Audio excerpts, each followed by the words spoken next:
Jeff Fillion. Avec Jeff et sa gang. Radio X. Bon lundi. On savait pas trop vers quoi on s'en allait côté météo. Je veux remercier mon chum Carlos Ramirez, notre fournisseur de météo, la vraie météo, pas la fake météo. Il y a des gens qui font de la météo qui nous disent maintenant qu'on ne peut plus aller trop dans des sentiers de... Tu sais, dans le bois, là. Donc, il y a des textes qui ont été émis en fin de semaine que... On peut plus y aller. Ben, il faut y aller moins parce qu'on fait des dommages écologiques. Donc, les marches dans mais le on peut bois, aller où? On peut... chez vous. OK. Bon. Chez nous, ils sont ben, ça dépend avec qui vous êtes, là. Si vous êtes juste, mettons, plus vous êtes seul, mieux c'est. Moins de monde possible. Donc, là, ils sont contents. Donc, là, on peut plus prendre de marche, on peut plus... Anyway, on n'a pas... ce que je vous disais sur la vraie météo, c'est que Carlos savait pas... il était pas capable de nous dire, est-ce que ça va tomber en neige, est-ce que ça va tomber en pluie? Il faut juste faire attention. Il va falloir attendre quelques heures avant que les systèmes arrivent pour le savoir.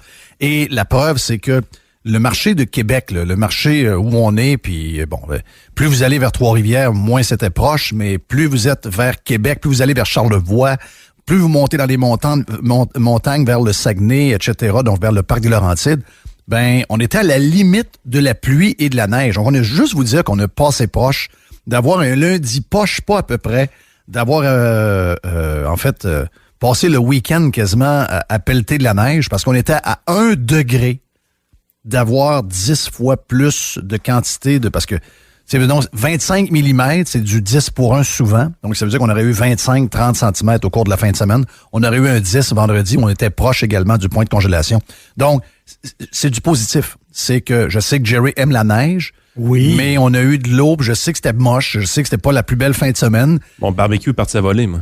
Oh, ouais? Oh, oui. Ben, ça fait ça, le Saint-Anselme des grands vents, là. Oui. Puis ça rentre. Oui, il y a eu des bons coups en fin de semaine. Là. Il y a eu vraiment des bons coups. La toise, ma balançoire, tout arraché. Tout arraché, regarde.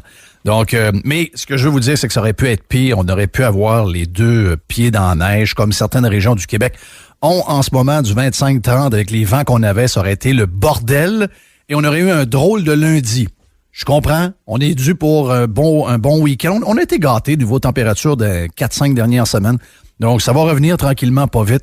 On a un genre de 14 degrés demain avec du soleil. Ça devrait retomber un peu pour la fin de semaine prochaine, mais là, disons-nous peut-être que c'est le dernier week-end un peu moche. Je comprends, on est comme vous, là, on a hâte d'avoir quelque chose de le fun, on a hâte d'être plus dehors, on sait pas trop comment ça va virer, surtout avec, je dirais, la 3e vague quasi officielle. Et j'en profite d'abord saluer Jerry qui est là. Vous avez entendu Yann dans la coquerie, il y a notre chum Mr. White qui est en train de préparer tout le stock pour aujourd'hui. On a beaucoup de choses. Et JC est avec nous autres comme à l'habitude. JC, t'es salué aussi. Yeah, salut. C'est dommage que notre système nous permet pas... Et c'est drôle que je vous parle de ça parce qu'il y a eu comme un élan d'amour envers... C'est drôle la relation que les gens ont. Ça m'a fait penser un peu au film Aurore, l'enfant martyr. Cette jeune femme qui aimait la dame qui lui faisait manger du savon. C'est quand même spécial de voir que beaucoup de gens sont encore amourachés de notre gouvernement malgré tout ce qu'il nous fait vivre, mais surtout malgré tous les échecs. Et ça inclut, je dirais, ce que nous vivons en ce moment parce que ce qui arrive, là, ce que je vous ai parlé la semaine passée, je vous disais, la 3e vague, elle sera là. Les régions oranges qui sont problématiques vont redevenir rouges. Je vous ai collé ça la semaine passée après avoir jasé avec quelqu'un de la santé publique en privé. Ouais. Là, on s'en va tout vers là. Donc, les processus sont déjà faits. Demain, on devrait annoncer probablement que le Saguenay-Lac-Saint-Jean et l'Outaouais vont redevenir rouges. La région de Québec est sur le watch également. La région de Québec pourrait basculer dans les... Parce qu'il y a beaucoup de virus. Là. Il y a beaucoup de virus. Il n'y a pas de virus chez les personnes âgées, mais il y a des virus comme je vous le disais la semaine passée, 0 à 39 ans. Donc, on est là. Beaucoup de gens probablement que vous connaissez ou 1 ou 2 personnes que vous connaissez ont été testées suite à du dépistage. Et boum, ils sont positifs même s'ils n'ont aucun symptôme. Mais il y en a, là. Il y en a, c'est clair. Et c'est triste que dans notre système politique, c'est triste de voir qu'il y a des gens amourachés encore. Ça, c'est un peu comme incompréhensible.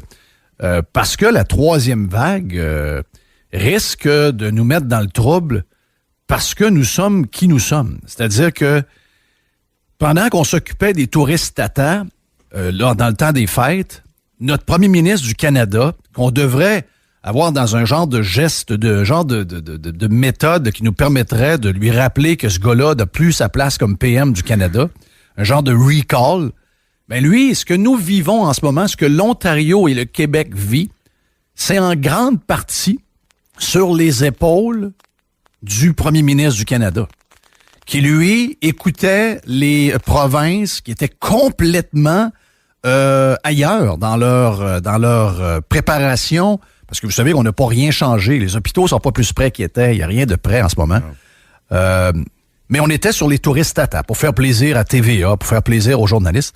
Et pendant ce temps-là, on était en train de mettre de la pression sur le premier ministre du Canada. Donc, c'est beaucoup le premier ministre du Québec qui l'a fait, appuyé par le premier ministre de l'Ontario. Les autres au Canada n'ont pas embarqué là-dedans. Mais pendant qu'on a fait la gestion de cette crise-là, qui n'existait pas en passant, même si vous lisez des journalistes, là, des gens de bâtisseurs de fake news qui vous font croire que les problèmes arrivaient par les avions, puis tout, là, ça n'existe pas nulle part. Mais pendant qu'on était là, et qu'on était à organiser tout ça, des choses qui n'ont pas rapport, là, on n'était pas en train de faire d'autres choses. Et les gens n'étaient pas en train de se préparer comme d'autres pays l'ont été ou le sont en ce moment, c'est-à-dire, est-ce que nous aurons les vaccins? Est-ce qu'on sera capable de les distribuer rapidement? Est-ce qu'on sera capable de les mettre dans les bras des gens qui n'ont besoin? Donc, les personnes âgées, les personnes qui ont un système immunitaire un peu plus fragile puis qui risquent d'être touchées par le virus l'an prochain ou on sait pas. On savait que la clé de la liberté, c'était le vaccin. Et il n'a pas fait sa job. C'est encore 38 000 doses, alors qu'on devrait rouler autour de 60 000. Notre bug est là. Notre bug est là. Moi, ma blonde me dit, nos voisins en Floride, quarantaine, puis les 2 doses sont faites. Donc, nous, on n'est pas là. Il y a certaines régions, d'ailleurs, que même les personnes âgées ne sont pas protégées encore, parce qu'on a voulu privilégier la région de Montréal. On disait que la région de Montréal était tellement à feu qu'il fallait s'occuper de la région de Montréal en premier. Donc, la désorganisation, je dirais, systématique ou systémique, tiens, prenons un mot à la mode. On va prendre un mot à la mode. La désorganisation du Canada et de ses provinces les plus populeuses. Je connais pas trop l'Ontario, là. Je vais laisser ça aux gens qui s'y connaissent. Moi, je connais le Québec, par contre. Québec, c'est depuis que je suis au monde qu'on n'a jamais fait les playoffs. Et on est l'équipe qui finit toujours dans la cave, ou à peu près. Si on n'est pas dans la cave, on est content de finir avant-dernier. Et ça a des séquelles terribles. Et là, nous vivons ça. Nous vivons la panique. Nous vivons... puis alors qu'on ne devrait pas en avoir. Alors qu'on devrait avoir zéro panique. Alors qu'on devrait... On nous parle de tel pays. Mais la réalité, c'est que même s'il y a des endroits où je dirais, le nombre de cas augmente, si la clientèle qui est à risque est protégée, ce sera ce que ce sera. Là. Je veux dire, on va vivre avec, puis s'il n'y a pas trop de gens malades à l'hôpital, puis que le système tient, regarde, on va au moins continuer à vivre. Mais là, on peut pas faire ça, nous.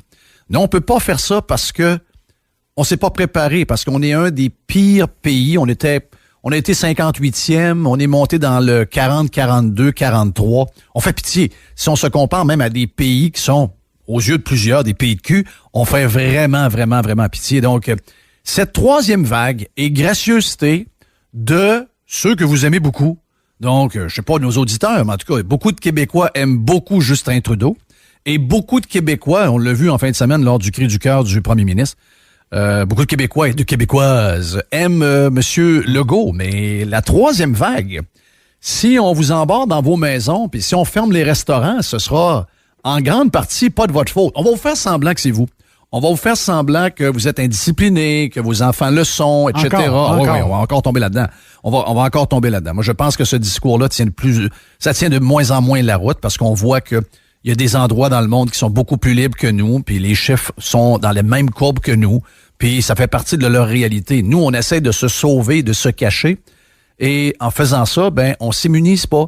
Et là, on est plus fragile à une troisième vague. Donc, gracieuseté de M. Trudeau, gracieuseté de M. Legault, bienvenue dans la troisième vague qui est maintenant confirmée par les différents leaders que nous avons. Et là, c'est bouton de panique. On voit les chroniqueurs de Québécois qui demandent encore à nous mettre dans les maisons, puis à nous quasiment à sceller les portes pour être sûr qu'on n'est pas capable de les ouvrir. Puis encore une fois, on paye un peu pour Montréal. Là, puis je m'explique là, dans le sens où là, on a eu la panique sur Montréal. On a envoyé à peu près tout ce qu'on avait de vaccins à Montréal. Oui. Et là, Montréal n'a pas tant de cas. Ben, il y en a quand même 269, mais Québec, c'est 111. On a quasiment la moitié des cas de Montréal. Donc, Montréal aura probablement moins de cas et c'est tout le reste qui va payer encore. Oui. Pour avoir voulu renvoyer les doses à Montréal. Puis évidemment, dans ton analyse, Jeff, c'est excellent, mais c'est le système de santé encore qui craque. Là. Regarde les données aujourd'hui. Il ne peut pas craquer, là. Non, il craque pas. Ben, il craque pas, mais ils ont peur qu'il craque, là, visiblement. Ah, mais il craquera pas. Ben, si ils sont confiants de ça, pourquoi la panique, là? Parce que moi, je le sens, il y a une grosse panique. Il ne devrait pas y en avoir. Oui, il y a une grosse panique, mais c'est parce qu'on est dans la panique. On est un peuple qui joue sur les émotions. On n'est pas capable de... Mais crois pas au vaccin. Ben, c'est ça. Ça, je t'en ai parlé la semaine passée, même la semaine d'avant. Je t'ai dit, finalement, les anti-vax... C'est le gouvernement. C'est le gouvernement et les médias et les journalistes. Mais pas Horacio, hein? Non? Horacio, il croit pas ça. Horacio, il est le fun. Il y a des défauts. De temps en temps, il dit la vérité. Te rappelles-tu, il y a quelques semaines, plusieurs semaines, 7, 8 semaines. C'était échappé, mais il avait dit ce qu'il pensait. Avec la vaccination, la journée qu'on va avoir protégé 65 ans et plus, ça va quand même bien. Là. Ça augmente beaucoup le 65 ans et plus, la proportion. La journée que ça va être fait, on va pouvoir se permettre jusqu'à 6 fois plus de cas sans créer de problème dans le système de santé. Donc, on savait qu'à 700-800 cas, il n'y avait pas de problème dans le système de santé. 6 fois ce nombre-là, 5000 cas. Là. Oui. Mais 5000 cas, ça serait même pas un problème. Oui. La journée que le 65 ans et plus est vacciné. Puis sais-tu quoi? C'est parfaitement logique. Parce que, disons que les jeunes, 0,59 ans. On l'a fermé quand il a dit ça. Il a dit non, là, il y a comme quelqu'un qui est revenu. Ça ne représente pas ce que le gouvernement pense, là. C'est pas Horacio lui-même s'est rétracté, c'est vraiment le gouvernement, là, c'est le ministère de la Santé. Mais Horacio, il est le fun, il est candide, il nous dit la vérité de temps en temps. Ça, c'était vrai.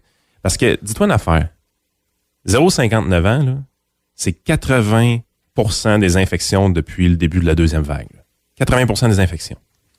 C'était, avant décembre, 21% des hospitalisations. OK. 80% des cas, 21% des hospitalisations. C'est logique. Ceux-là qui étaient hospitalisés, c'était 60 ans et plus. Oui. En grande partie. Mais là, les journalistes disent, de plus en plus de jeunes, en parlant des 59 ans et moins, de plus en plus de jeunes se retrouvent à l'hôpital. Exactement. Donc, je vais donner les chiffres là, exacts. 0,59 ans, là, c'était 21% en décembre. Ça, c'était une proportion très stable depuis septembre, octobre, novembre, décembre. Donc, 21% des gens qui étaient hospitalisés, soit en soins intensifs ou normal, c'était des gens de 59 ans et moins. Là, regarde la passe que les médias font. Parce que LCN ont poussé ça la semaine passée à côté, appuyé avec l'aide du Dr Simon également. Décembre, 21%. Janvier, 26%, hausse. Février, 29%, hausse. Mars, 34%, hausse. Donc, on dit, les jeunes sont de plus en plus responsables des hospitalisations à l'hôpital. Jeunes étant 0,59 ans. La game, c'est la suivante. Pendant ces 4 mois-là, le nombre absolu d'hospitalisations dans cette catégorie d'âge-là baisse. C'est juste qu'il baisse moins vite que les 60 ans et plus qui, eux, sont en train de se faire vacciner. Oui. Puis aussi, le virus commence à plus n'avoir à aller chercher. Là. Il a fait le tour pas mal de ce gang-là. Là. Mais tu sais, c'est pas parce que la proportion augmente que tu es dans une position que tu es en train de faire craquer ton système. C'est une proportion. Puis une des preuves, justement, que le vaccin fonctionne, c'est cette proportion-là. Pourquoi ils sont anti-vax? Pourquoi c'est eux autres qui ont... Pourquoi ils sont devenus comme ça, là? Je veux dire, ils ont comme ridiculisé ces gens-là. Oui. Ils ont comme... ils ont attaqué avec toutes sortes de c'est comme si c'était des hurluberlus, des gens du monde quasiment qui venaient d'une autre planète. Et là, ils sont devenus ces anti-vax-là. C'est arrivé comment, ça? Ben, c'est parce qu'ils ont une free pass. Parce qu'ils s'en vont dire, tout bonnement, comme ça, il y a une hausse dans la proportion des jeunes hospitalisés présentement au Québec. Donc, c'est grave. Il n'y a personne qui reprend. Il n'y a personne qui les reprend. Attends une minute, là. Est-ce que ça se peut qu'on ait une hausse dans la proportion des jeunes hospitalisés parce que le 90 ans et plus, le 80 ans et plus, ils sont plus hospitalisés? Puis la game, c'est réellement ça. C'est vraiment ça qui est en train de se passer. Les personnes âgées, 2 choses, sont beaucoup moins hospitalisées s'ils l'attrapent, et en plus de ça, ils l'attrapent moins. Parce que le groupe qui a commencé à se faire vacciner le plus tôt, c'est les plus âgés, là, les 90 ans et plus. Si tu regardes le data des 90 ans et plus en décembre, 1930 cas dans le mois de décembre pour des 90 ans et plus. Puis on le sait, pour eux, là, c'est une catastrophe pogner le COVID, le coronavirus là, à cet âge-là. 1930. En mars, sais-tu combien qu'il y en avait? 175. Une baisse de 91 %. Ça, c'est bon, là. Pendant que la population, le nombre de cas baissait de 67 %. Mais pourquoi c'est pas ça qui est écrit? Et ils ont la Pourquoi on preuve. n'a pas ce genre de... Pourquoi on n'a pas ce genre de bonnes nouvelles-là pour calmer tout le monde? Pourquoi les... Et je suis obligé de te dire, tu sais, au moment donné, je me suis dit, il y a un agenda en arrière de ça. Tu sais, il y a de quoi? Pourquoi le gouvernement le fait pour des raisons électoralistes? Les médias le font pour des clics. Mais je sens également que... Puis je parlais à Louis Champagne la semaine passée. On a fait un podcast avec Louis Champagne sur Radio Pirate. Puis Louis me dit... Il dit, Jeff, on est des vieux chums, là, Louis puis moi, on se connaît depuis les années 80. Et il dit, voyons, c'est sûr qu'il y en a plein qui veulent pas que ça change. Demain matin, toi, mettons, tu travailles au gouvernement. Tu travaillais 1h30, 2 heures par jour. Ta vraie liste de to-do, c'est 2 heures par jour. Ouais. Puis là, t'es pogné pour au bureau pour toutes sortes de raisons. Il y a des gens qui font des gros yeux si tu vas trop vite. Il y a des meetings, il y a des le meetings. café. Ouais. Donc, tu fais ta job de ton 2 heures, tu le fais en 6h30, 7 heures. C'est dur à gérer, là, mais c'est le même. Et là, t'es rendu chez vous, t'as le même salaire, t'as plus besoin d'aller chez la coiffeuse, t'as plus besoin de te faire la barbe, t'as plus besoin de t'habiller comme du monde, et ta job de 1h30, 2 heures, t'as fait vraiment en 1h30. Tout le reste du temps, il n'y a plus personne pour te checker, pour voir si, à part de temps en temps, là, pour voir à l'écran s'il se passe de quoi, tu bouges ta souris un peu. La job est faite. La job est faite pareil, il n'y a rien qui n'est pas fait, là. La job est faite. Mais tu as du temps chez vous, tu peux aller spinner sur ton spin, ton bike. Tu peux, c'est fun. Tu peux écouter une petite série on the side que tu es en train de watcher. Oh, regarde donc, j'ai un petit 45 minutes, je peux peut-être étirer mon lunch un peu. Je peux même commencer à écouter des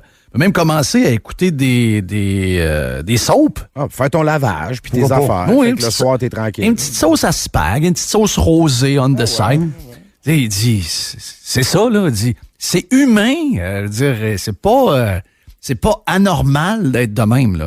Ouais, mais c'est pas supposé dominer une province, ça, là. Je le sais, mais ce que je veux dire, c'est qu'il y a des gens qui ne veulent pas avoir ces chiffres-là. Il y a des gens qui veulent cette panique-là, et c'est pas juste les journalistes, et c'est pas juste le gouvernement. Il y a des gens qui veulent avoir le genre, c'est un drame. Il y a des gens qui aiment vivre dans le drame. Ils aiment... Tu sais, je lisais ça, je me rappelle pas dans quel journal je l'ai vu, là, c'était, je sais pas si c'était britannique ou américain, mais il expliquait qu'il y a des gens que ce genre de patente-là, c'est comme un vrai film. Et ils aiment être dedans, tu sais, ils se sentent comme part of it. Il y a quelque chose là-dedans. Tu sais, je vois Mario Dumont qui arrête pas de nourrir cette clientèle-là. Tu sais, je comprends le rôle des médias, mais comment ça se fait que les gens mordent à l'hameçon? Puis je l'ai vu en fin de semaine aussi avec le texte du premier ministre, qui à la base est un bon texte, parce que moi aussi, regarde, il y a personne qui veut que dans un débat de société, quelqu'un, peu importe le côté, peu importe vos idées, on va régler ça en disant mon tabarnak va te crisser une balle entre les deux yeux. Ça, c'est imbécile. Ça a zéro sa place. Et je vais vous dire une affaire, là. Moi, je suis de l'autre côté du PM, puis je peux vous dire que moi, j'en ai aussi. Oui. Donc, ça fait partie des deux bords. Mais tu fais pas la victime sans arrêt, par contre. Jamais. Moi, c'est très, très simple. La minute que je vois qu'il y a un manque de respect, c'est bloqué sur le champ. Je suis pas Facebook, là. Je suis pas très Facebook, je suis Twitter seulement, mais je bloque sur le champ. Il y a pas de niaisage. Mais ce que j'ai vu en fin de semaine, c'est que ça semble plaire à beaucoup de monde. Et le pire là-dedans, puis j'ai hâte de t'entendre là-dessus, c'est que le premier ministre a fait exactement ce qu'il reproche aux autres d'avoir fait, c'est-à-dire qu'il les a traités, on sait pas trop qui, de gang de pissous. Ouais. Il les insulte pour dénoncer ça, tu sais. C'est des gens qui ont inventé puis qui ont appuyé avec les journalistes et les médias. Puis les médias ont embarqué là-dedans. Ah oui, François Legault a mis son pied à terre puis son poing sur la table. Puis là, enough is enough. Et c'est drôle parce que Covidio, Édenté, Touriste Tata, Liberté, Radio Poubelle, tatata, boum, boum, boum. Ça, c'est tout toléré et ça a même été utilisé. Les Covidio, ça a été utilisé. On a vu, tu sais, ces gens-là ont pas aidé le débat public, là. Ils ont plutôt nourri les gens qui se pensent de manière vertueuse au-dessus de tout le monde. Et là, une fois que la population en a assez, et malheureusement, il y en a qui vont trop loin, mais c'est qu'ils sentent que le vent vire de bord, on fait un genre de mélodrame en jouant à la victime. T'as vu ça comment? Ben, c'était beaucoup ça. T'sais. Oui, c'est un texte qui est vertueux. À la base, tu peux pas être contre. C'est l'affaire, c'est que moi, ce que je vois derrière ça, c'est toujours la petite manipulation. Le bout de Pissou, il n'a pas besoin d'être là. Non, il n'y a pas besoin. Il fait exactement ce qu'il reproche. Ben, c'est ça. Mais ce qui arrive, c'est que tu vois la game qui est jouée, la manipulation qu'on essaie de jouer, puis ça fait très Justin Trudeau comme campagne. Tu sais, la belle campagne électorale de selfie qu'on a eue. Là. Je suis obligé de dire que son équipe de com est vraiment bonne à François Legault. Tu sais, regarde le succès de la publication, là, juste statistiquement parlant. Là, son équipe de communication est tout simplement incroyable. Est-ce que c'est bon pour un premier ministre? C'est bon pour son image, définitivement. C'est bon pour lui, mais est-ce que c'est bon pour une province? On n'avance pas avec des publications vides de même. Là. On n'est pas en train de régler des problèmes de société. Écoute, c'était la semaine du budget. La semaine passée, là, c'était la semaine du budget. Il fut une époque, parce que c'est plus le cas, mais il fut une époque où c'était la semaine politique au Québec. C'était l'événement de l'année au Québec. On s'en fout parce qu'on sait qu'on est dans le trou. Il fait plus que s'en foutre. Puis même moi, je le vois sur mes stats Facebook, c'est la même affaire. Je regarde le listing de mes publications les 2 dernières semaines. Là. La publication la moins populaire, c'est celle que je parle du budget. Là, t'es là, tu te dis, on est tellement pas enligné sur les bonnes priorités. C'est normal, Yann. Ouais, mais je sais. C'est normal. Moi, là, je veux dire, même moi... Ils sortent des chiffres, puis en fin de compte, les chiffres qu'ils disent, en fin de compte, on le sait que c'est pire que ce qu'ils disent. Mais quand le premier ministre nous parle, tout est une mise en scène. Je veux dire, même la publication sur le livre de Pierre-Yves McSween, je respecte Pierre-Yves, je veux dire, il a fait un livre, 2 livres, en fait, là, qui ont pogné d'une manière phénoménale en termes d'éducation financière. C'est l'affaire, c'est que toi puis moi, on sait que ce livre-là se lit pas entre 2 réunions. Non. Non, on n'est pas cave, là. C'est pas un petit livre. Là. C'est un livre qui prend quand même un peu de temps à lire. En fait, celui que moi j'ai écrit, lui, il se lit entre 2 réunions pour vrai. Là. C'est 90 minutes. Il est arrivé 2e au Québec comme livre en 2020, son livre McSween. Le premier, c'est Le Guide de l'auto, puis le 3e, c'est Ricardo. OK. Donc, on n'est pas dans Maria Chapdelaine, mais pas tant de même. Là. Non. C'est Guide de l'auto, loin en avant. C'est un vrai livre utile. Puis... Exactement. Ça, c'est les vrais chiffres que tu me donnes là, c'est vrai? Oui. Mais c'est le devoir que ça ne passe. Ah, Pierre-Yves McSween, son livre, c'est un succès, sérieusement. Là. Oui, c'est un succès. C'est un vrai succès. Mais je sais, par contre, qu'il ne se lit pas en 2 heures. Là. Ça se lit pas en 2 heures. Mais quand tu lis la publication de François Legault, moi, je cale bullshit de A à Z. C'est un résumé que tout le monde est capable de pogner sur Internet. Là. Ouais, puis c'est vraiment un bon timing pour se péter bretelles d'avoir été indépendant de fortune à 39 ans. Quand t'as fermé des business. Alors, tout le monde crève, la gueule ouverte partout. Quand il y a des restaurants, présentement, qui ne savent pas s'ils vont être capables de rester ouverts. Là. Toi, ta business est fermée. Es-tu ouvert, là? Moi, ça? Ouais. Ah, je suis ouvert, mais disons que c'est pas les chiffres d'affaires qu'on avait. Là. Non. Parce que les gens sont rendus ailleurs. Ben oui, les gens se sont fait d'autres habitudes, puis ça, c'est pour tout le monde. Là, le commerce de plancher avec des murs, là, ça va être tough. Ouais. Ça va être tough. C'est bien plate. C'est vraiment plate. C'est vraiment, vraiment plate. Mais, tu sais, c'est pendant qu'on fait ça, on n'est pas... Tu sais, parce qu'à chaque fois que tu questionnes ça, qu'est-ce que tu as contre quelqu'un qui lit? Tu vas toujours te faire dire ça, là. Alors que c'est pas le point. C'est que, comme on disait l'autre fois, on lit quand on a le temps. Moi, quand je suis dans une période de crise... où je suis dans une période de changement puis que je dois rapidement changer des patentes, on en fait de nos business. Mais à la fin de semaine, je travaille. La fin de semaine, je travaille. Je veux dire, j'ai pas le temps de lire un livre sur je sais pas trop quoi. Là, j'ai juste pas le temps. J'aimerais ça. On fait ça en vacances, hein, c'est ça, on fait ça. J'aimerais ça lire plus souvent, j'adore lire. Mais j'ai pas... Je suis surpris de voir combien ce gars-là a du temps pour lire.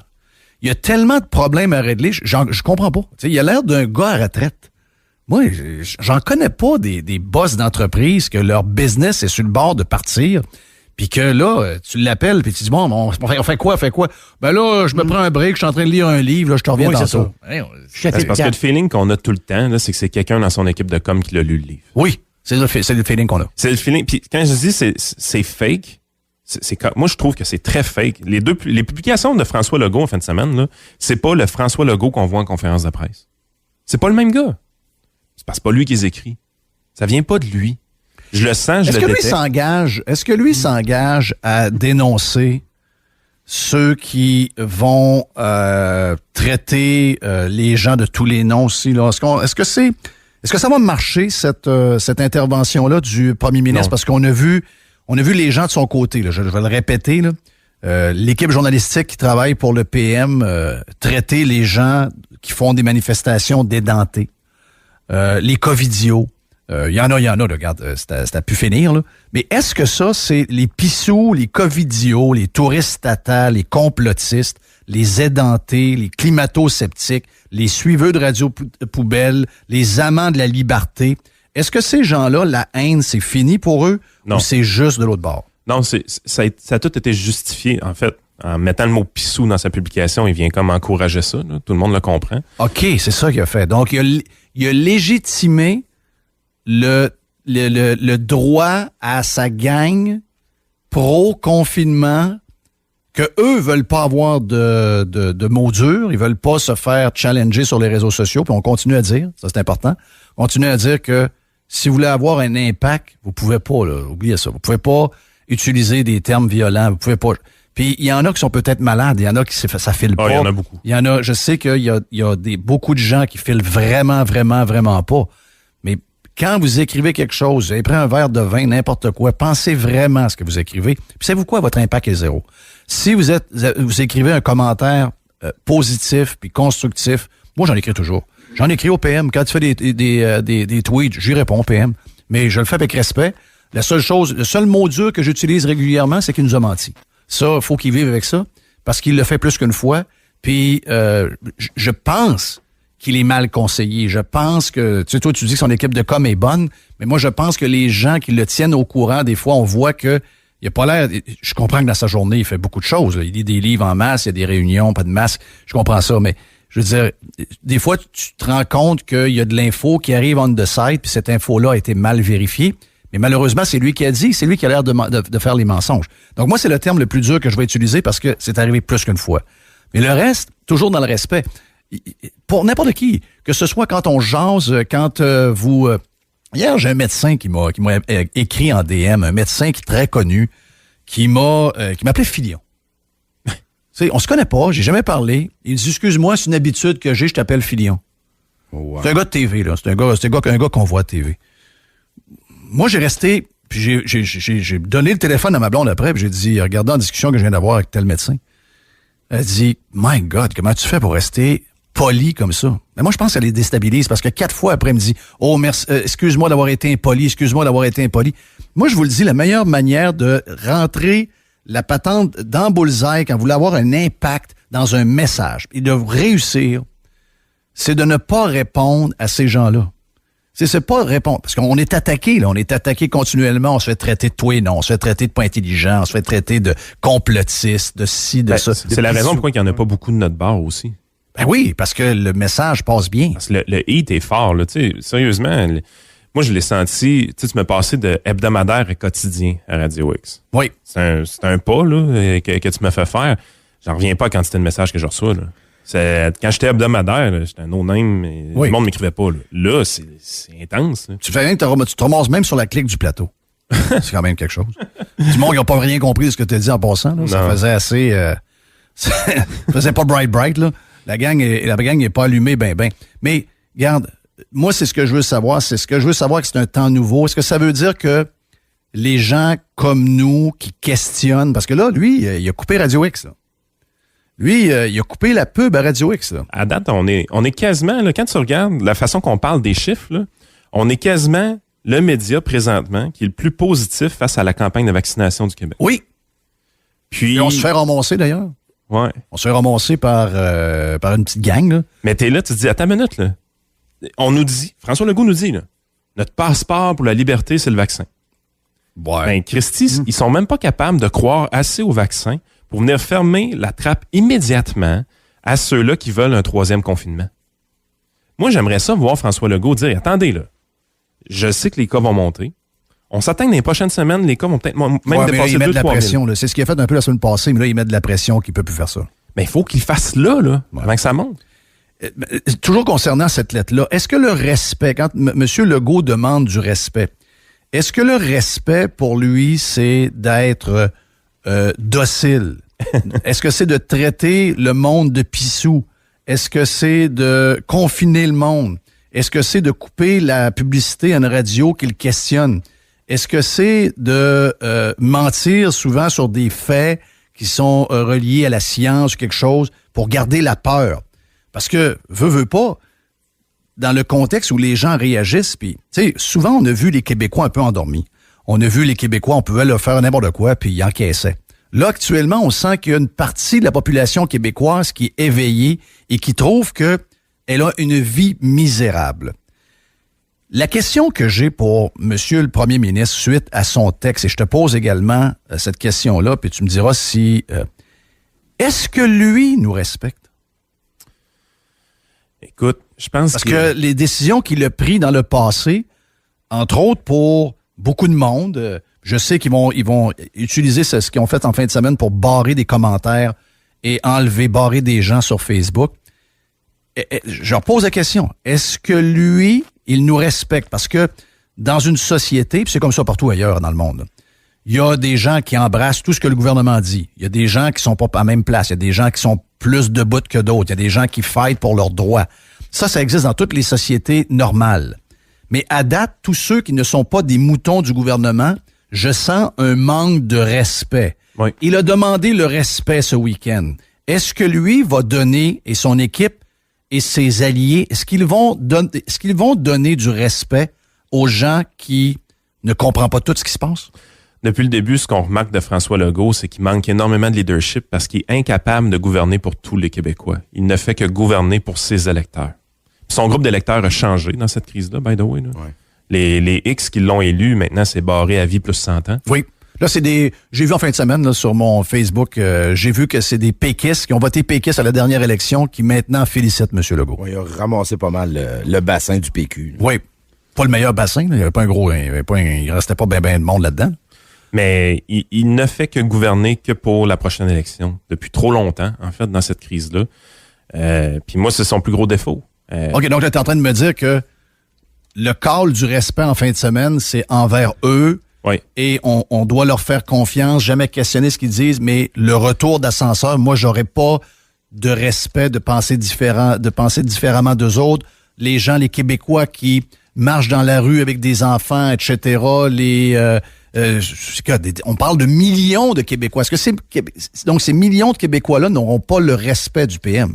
Il s'adressait dans sa publication à la dame d'un certain âge qui publiait un commentaire et qui mangeait des insultes dans tout son commentaire sur sa propre page Facebook. C'est à elle qui s'adressait. Puis c'était pas correct les insultes qu'elle mangeait. Là. Ça, tout le monde est d'accord avec ça. C'est la fête s'adressait à elle en disant « Continuez à poster, madame. Maintenant, on va faire le ménage pour vous. » OK. C'était ça, la publication. Là. Donc, ça lui donnait un droit de nettoyer le Facebook. Bon, oui. En passant... Quasiment 20 000 commentaires. Non, ça, c'est une fake. Ah, c'est pas vrai, ça? C'est une fake. Moi, je me suis fait avoir aussi, c'est Yann qui a fouillé puis dit non, c'est fake. Mais il en efface régulièrement. Oh oui, ça, il en efface. C'est clair qu'il en efface, mais la photo qu'on a vue là avec 20 000 commentaires sous stress, c'est une photo qui est arrangée. OK. Ça m'énerve, ça. Pourquoi tu fais ça? Ah, je sais pas. Ça, c'est une autre gang. Là, Ça, c'est une autre qui a affaire. beaucoup de temps libre. Là. Oui. Taboire. Ben ça fait beaucoup de dommages. Tu vas prendre une demi-heure dans ta journée et te dire je vais faire une fausse photo. Un deep fake. Taboire. Non, regarde, je comprends pas. Jerry, t'es un sage, je veux t'entendre. Je te pose la question, puis JC, si t'as quelque chose à dire, gêne-toi pas. Est-ce que le call du respect en fin de semaine va se faire dans les deux sens? L'erreur que Legault a faite, c'est de nous parler comme si on était des enfants. Ah oui. Donc, il récolte ce qu'il a semé, tout simplement. Donc, à un moment donné, tu demandes le respect, mais en réalité, t'as étiré le monde. À place d'avoir une franchise, il est tombé dans la politique. Et quand tu es dans une crise incroyable, on s'entend-tu que c'est une crise majeure, OK? Ouais. Et lui fait de la politique. Prend le monde, essaye de tirer à la sauce, nous met des dates, nous met des 28 jours, nous met des patentes. Ça fait 6 mois pour le 28 jours en passant. Ça fait 6 mois. Ça fait 6 mois. Ça fait 28 mois. Ça fait 6 mois hier. Il nous a dit il y a à peine 2 semaines qu'on allait avoir une belle journée de la Saint-Jean-Baptiste. Ça veut dire, il nous dit n'importe quoi. OK? Juste pour étirer la patente. Et, tu sais, moi, je suis parent, mais j'ai souvenir d'avoir, quand mes enfants étaient petits, puis à un moment donné, on a tous ce défaut-là, comme parents. À un moment donné, on se débarrasse un peu. Là, oui, des affaires. Tu parles à tes enfants, puis tu les envoies un peu au balai. Tu dis, on va le faire tantôt. Mais tu peux pas le faire avec tes enfants. Puis les enfants, ils vont dire, mais un peu, là, tu me dis ça tantôt. Il faut avoir une franchise. C'est comme ça que ça fonctionne. Et lui, il a voulu faire de la politique. Ben là, aujourd'hui, il ramasse ce qu'il a semé, tout simplement. Pas de franchise, de l'étirage, des dates aléatoires, des patentes. Regarde, ça fait 1 an que ça dure. Il y avait juste à ouvrir son cœur, OK, comme humain, puis dire, regarde, là, moi, là, ici, là, je vous compte pas d'histoire, là. Les chiffres, c'est ça, c'est telle affaire. Oui, telle place, on l'a échappé. Ça n'a pas de bon sens, on l'a échappé à telle place. Je m'excuse pour telle chose. Enlever le code de politicos et mettre lui, en ce moment, tu es dans une crise majeure.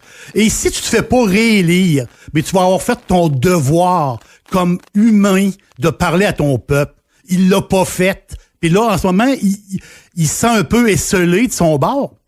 Quand j'ai vu la lettre de J'ai vu François beaucoup Legault, de Cry Me a River en fin de semaine. Là.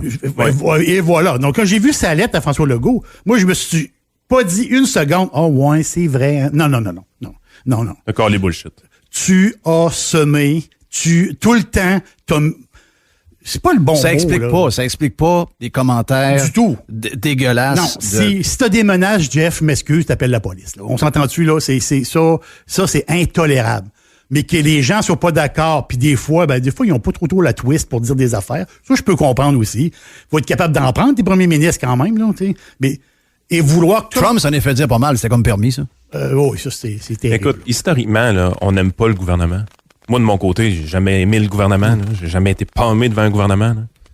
Mais ce gouvernement-là, c'est de loin le gouvernement que j'ai détesté le plus dans ma vie. Ah, c'est le pire. Moi, j'ai 56 ans, c'est le pire gouvernement. Depuis que j'ai conscience de la politique, là, on va dire... Parce que c'est le gouvernement de la matraque.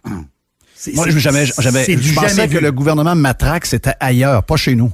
C'est quand même le seul gouvernement qu'on a vu aller dans une crise de même aussi, par exemple, là, pour remettre les choses dans leur mesure. Là. Sauf que c'est là où c'est là, time to shine. Là. Mais c'est exact. C'est parce qu'il aurait pu sortir de là. Il aurait pu sortir de là, puis on aurait pu dire... En fait, on va être honnête, là, François Legault a été un homme d'État, pour vrai. Là. Il était un homme d'État jusqu'à mi-mai à peu près, l'année passée. Jusqu'à mi-mai, il ne jouait pas de politique. On se demandait qu'est-ce qu'ils ont fait l'été passé. Oui. Puis je vais t'en rajouter. Qu'est-ce qu'ils vont faire l'été qui vient? Hey boy! Quel changement en profondeur vont là, faire? Ils l'ont pas fait encore. Là.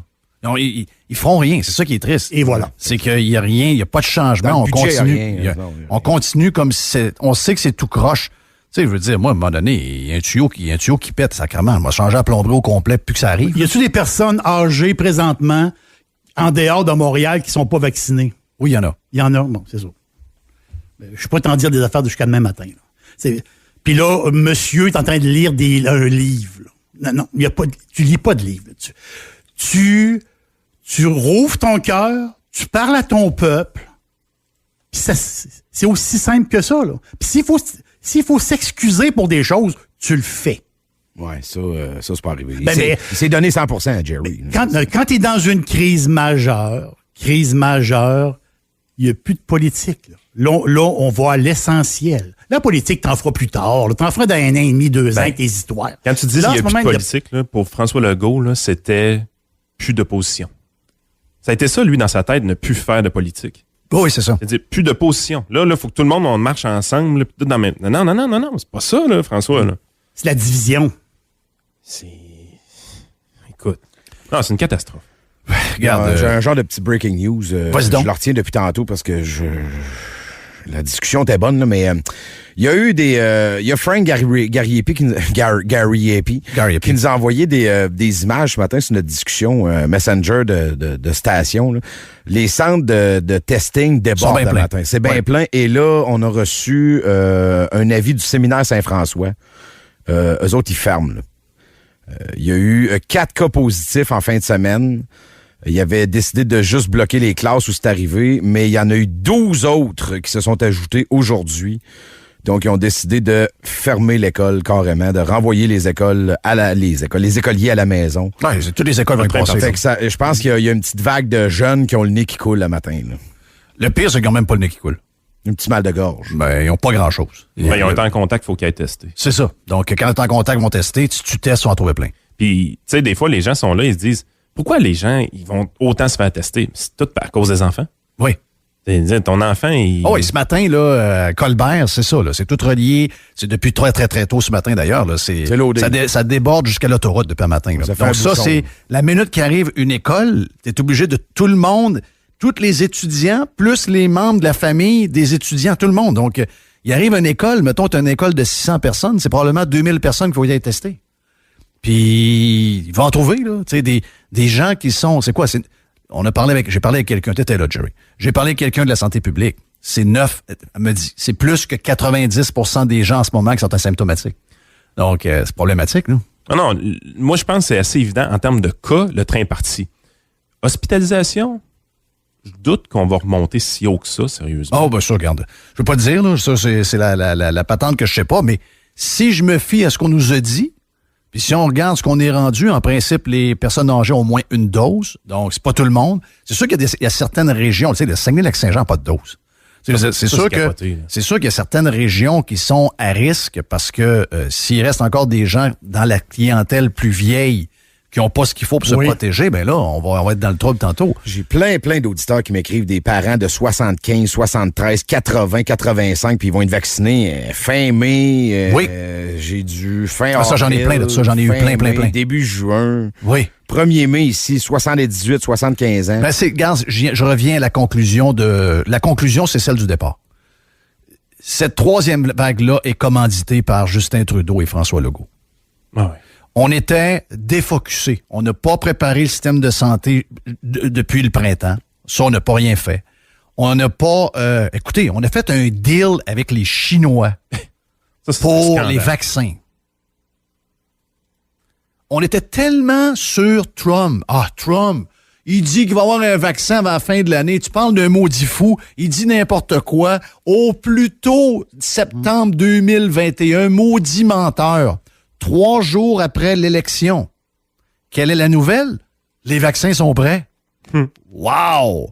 C'était quand même spécial. Le vaccin chinois n'était pas prêt. Et pendant ce temps-là, nous, on ne faisait pas des deals avec les Américains. On faisait pas des deals. Tu sais, de dire, mettons, Trudeau, il aime pas Trump. Donald, on s'aime pas bien. Je sais que tu vas mettre 1 milliard pour le développement et plus. Je peux-tu mettre un 100 millions comme on a toujours fait pour différents programmes, le F-35, le ci, le ça, mais je veux embarquer, on est des pays ensemble, je veux embarquer dans la patente. Ben non! Sa haine, parce qu'il voulait pas déplaire à sa gang alentour de lui, il est allé faire un deal avec les Chinois au lieu de s'asseoir puis aller faire un tour de jet privé pour aller à la Maison-Blanche. On a été faire ça avec les Chinois. On a mis toute notre énergie à penser que notre solution allait être un vaccin chinois. Je peux vous dire une affaire. D'après moi, si le vaccin avait été chinois, il y aurait beaucoup d'antivax. Je pense qu'il y en aurait eu pas mal. Là. Je pense qu'il y en aurait eu pas mal. Ben, voici la troisième vague. C'est gracieuseté de Justin Trudeau et des gens qui ont bullshité sur un paquet de sujets, dont, entre autres, les touristes Tata. Tout l'effort qu'on a passé là-dessus, et ça vient du Québec. Pendant ce temps-là, on n'était pas en train de demander aux gens retraités de se préparer à revenir travailler pour mettre des seringues dans le bras des personnes âgées. On n'était pas en train de demander à la moitié des fonctionnaires qui ont le goût d'aller travailler et de rentrer des seringues, mais parce que le syndicat ne veut pas, ils peuvent pas. Donc, ils sont pognés chez eux en faire des réunions Zoom, et pendant ce temps-là, ils sont pas en train de mettre des vaccins dans les bras du monde. C'est quand même spécial ce qui se passe. Ben, la troisième vague, c'est une gracieuseté de ce monde-là. Mais savez-vous quoi? Ils vont réessayer de vous mettre ça sur le dos. Nos jeunes sont plus responsables, sont plus yéyés un peu. Les gens avec le beau temps, ont été ci, ont été ça. Regarde. Pourtant, même la vice-première ministre est un peu victime de ça. C'est la preuve que... Regarde, vous savez, Marc Lacroix vous le dit à tous les jours. Avant qu'il soit attaqué par une tête folle de Québec solidaire qui l'a amené devant le Collège des médecins, puis qu'on l'a pu à cause de ça. Mais Marc, il vous le dit à tous les jours. La beauté, c'est que plus le virus va avancer, plus il sera faible et plus il sera contagieux et moins les gens vont avoir des symptômes. Est-ce que c'est... Il nous disait ça quand? Au mois de mai l'année passée. Il y a quand même pas si tard que ça. Hein? Collège des médecins, d'ailleurs, drôle de sortie qu'ils ont faite, là. Je sais pas au courant. Collège des médecins dit au gouvernement, là, ce serait le temps de refermer. OK, ouais. Oui, ça, c'est... Une autre game politique. Tu parlais de politique tantôt. Jerry parlait de politique. On est là-dedans, mur à mur. La politique est partout. La politique est partout. On devra s'en souvenir. Anyway, tiens, on va... donc, on vous rappelle que SSF... Donc, SSF est la première des écoles. Il y en a d'autres qui vont suivre après, là, c'est clair. Ah, le train est parti. Le train est parti. On parlait à l'autre, puis là, il y a eu un contact. Ben oui, puis là, c'est ça. Quelqu'un de l'académie a rencontré telle personne, là, il va y aller. Là, l'académie va en trouver 3, puis là, 3, ils vont fermer l'école, puis là, ils vont demander aux 2000, 3000 parents d'aller se faire tester. Si François Legault brise pas la phobie des cas, là, oui, c'est là. Si une journée ou deux, là, oui, il y a une fenêtre d'opportunité, là, ça va durer 2 jours. Les cas, enough. On va s'occuper des gens malades. Exact. Mais s'il brise pas ça, le train médiatique, lui, il est déjà parti. Le train des cas est parti. Ça va probablement monter à 1500, 2000. Les restos sont fermés dans une semaine. Exact. C'est ça que va. Il y a une personne présentement qui peut fermer ça, là. Qui peut couper ça, l'herbe sur le pied et dire non, on s'en va pas là. C'est François Legault. Puis sa fenêtre d'opportunité, là, c'est 48 heures à peu près. Alors que tout le monde déconfine partout, là. Hey, on a-tu l'air d'une bande de nonos? Pas pire. On est-tu nonos? Partout ailleurs, ça déconfine. Hey, ils sont rendus, je regardais les chiffres un matin, ils sont rendus à 150 millions de doses aux États. Non, l'Italie. Non, c'est parce que les États, là, on l'entend-tu ici, comment c'est une grosse gang d'idiots, puis des gros caves, puis des gros dangereux, puis une grosse gang de... Regarde, il n'y a rien qu'on n'entend pas. Ben, si boire, ils n'ont quand même la moitié de fait. Puis c'est quand même un grand pays, là. Puis ils ont assez confiance que le vaccin marche pour continuer le déconfinement. Oui! Thank you, Yann. Yann Sénéchal, votre conseiller.net, notre Jerry. Jerry est toujours... Jerry, c'est notre homme de cœur. Donc, bonne intervention, mon ami Jerry. Love you, man. Je dirais d'autres choses, mais je vais le garder pour moi. Arrête ça, là. T'es correct. On a tout compris. J'arrête ça, là. On a tout compris. JC, on fait une pause. On vient dans un instant. On va s'en aller vers... on va vous jaser. Je sais pas si vous avez vu le texte de notre ami Régent Tremblay hier dans le Journal de Montréal. Journal de Québec, monsieur. C'est maintenant le même journal. C'est plus le Journal de Montréal que le Journal de Québec maintenant qu'on lit. Et Régent nous parle d'une compagnie de Chicoutimi qui va changer bien des affaires, mais qui est pas trop acceptée au Canada encore. Et le joueur de tennis, j'ai écouté ça un peu sa game en fin de semaine, il a perdu, là, comment il s'appelle déjà? Aliassim. Félix. Christy, beau joueur de tennis. Ah non. Regarde, extraordinaire, là. Extraordinaire. Mais il y a un logo, il y a le Adidas, sur son chandail jaune hier, il y avait son logo Adidas, mais il y avait une autre compagnie sur son autre bras. Et c'est pas une commandite. C'est une compagnie dans laquelle il a dit, j'ai une seule place pour mettre une commandite et j'embarque comme actionnaire, je crois, à ce produit-là. C'est un produit d'aluminium qui permet de mettre l'aluminium sur les paniers, sur les poignées, sur des comptoirs, etc. Et les virus, comme le coronavirus, ne collent pas là-dessus. Et partout dans le monde, c'est une compagnie qui est attendue pour le produit qui va sortir prochainement, entre autres les bateaux de croisière. Ouais. Mais il y a une place où on a de la misère à accepter le produit, et c'est où? C'est au Canada! On revient dans un instant, vous êtes sur Radio X. Jeff Fillion. Radio X.